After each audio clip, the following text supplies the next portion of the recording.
Friends, ఈరోజు special bagara rice and chicken curry. Bagara rice preparation చూసేద్దాం. ముందుగా ఒక గ్లాసు బాస్మతి రైస్ని తీసుకొని శుభ్రంగా 2 సార్లు కడిగి ఒక అరగంట సేపు నానబెట్టాలి. ముందుగా అల్లం వెల్లుల్లిని పేస్ట్ చేసుకోండి ఈ విధంగా. అలాగే పచ్చిమిర్చి నిలువుగా చీల్చుకోవాలి. ఆనియన్స్ కూడా. క్యారెట్ అనేది ఆప్షనల్ అండి, మీ ఇష్టం. ముందుగా ఒక బాండీని తీసుకొని 3 టేబుల్ స్పూన్ల నెయ్యిని యాడ్ చేయండి. నెయ్యితో చేస్తే మంచి రుచిగా ఉంటుంది, అందుకని చెప్పేసి నెయ్యిని యాడ్ చేయండి. నెయ్యి బాగా కాగాక ముందుగా తరుక్కున్నటువంటి ఉల్లిపాయల్ని అందులో యాడ్ చేసి అదేవిధంగా పచ్చిమిర్చి కూడా యాడ్ చేయండి. కొంచెం స్పైసీగా బాగుంటుంది అన్నమాట. సో 2 బాగా కలిపాక మనం బిర్యానీ దినుసులన్నీ యాడ్ చేసుకోవడమే. ఇది కూడా బాగా కలుపుకొని ఫ్రై చేస్తూ ఉండాలి స్లోగా. అదేవిధంగా మనం క్యారెట్ ముక్కలను కూడా యాడ్ చేసి ఫ్రై చేయవచ్చు. ఒక 2 నిమిషాలు ఈ విధంగా ఫ్రై చేశాక స్లోగా అల్లం వెల్లుల్లి పేస్ట్ కూడా యాడ్ చేసుకొని అదేవిధంగా పుదీనా కూడా యాడ్ చేస్తున్నాను. అల్లం వెల్లుల్లి పేస్ట్ యాడ్ చేసి బాగా ఫ్రై చేయాలి. చూడండి, అల్లం వెల్లుల్లి పేస్ట్ మరిగింది.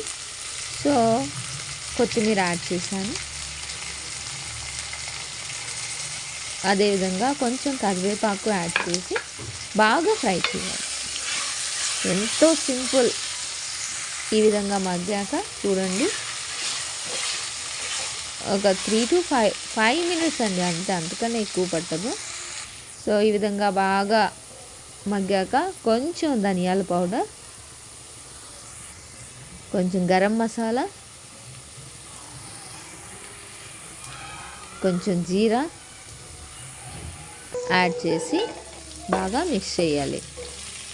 ఒక 30 సెకండ్స్ పాటు ఇలా ఫ్రై చేసుకున్నాక కొద్దిగా సాల్ట్ యాడ్ చేయండి. తగినంత ఉప్పుని మనం కలుపుకోవాలి.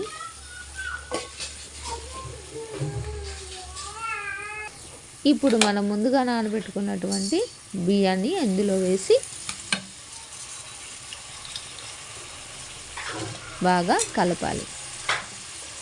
ఈ విధంగా యాడ్ చేస్తున్నాం చూడండి. యాడ్ చేసి ఒక 1 మినిట్ దాకా మనం ఫ్రై వేపితే మంచి రుచిగా ఉంటుంది. ఆ మసాలాలన్నీ రైస్కి పడతాయి అన్నమాట, అందుకోసమే. సో ఈ విధంగా కలుపుకోవాలి. కలుపుకొని ఒక 1 మినిట్ వరకు ఇలా ఫ్రై చేసుకోండి. జస్ట్ 1 మినిట్ అంతే. ఈ విధంగా కలుపుకొని నిదానంగా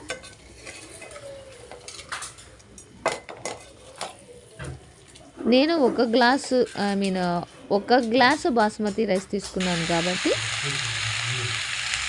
1.5 గ్లాసు. అదే 2 గ్లాసుల బాస్మతి రైస్కి 3 గ్లాసుల వాటర్ యాడ్ చేయాలి. సో 3 గ్లాసులు తీసుకున్నాను వాటర్, అంటే నేను 2 గ్లాసుల బాస్మతి రైస్ తీసుకున్నా. 1 గ్లాసుకి 1.5 వాటర్ అనమాట. అంతేనండి. జస్ట్ కలుపుకొని ఇలా బరువు పెట్టామంటే పాత్ర కింద సూపర్గా ఉంటుంది, అంతే. చూడండి ఏ విధంగా ఉడికిందో. 15 మినిట్స్ ఒక్కసారి చూడండి. మొత్తము మెత్తగా నీట్గా బాగా ఉడికింది. అంతేనండి, 15 మినిట్స్లో రెడీ అయిపోయినట్టే. చూడండి, బగారా రైస్ మనం తయారు చేసింది and chicken curry combination onion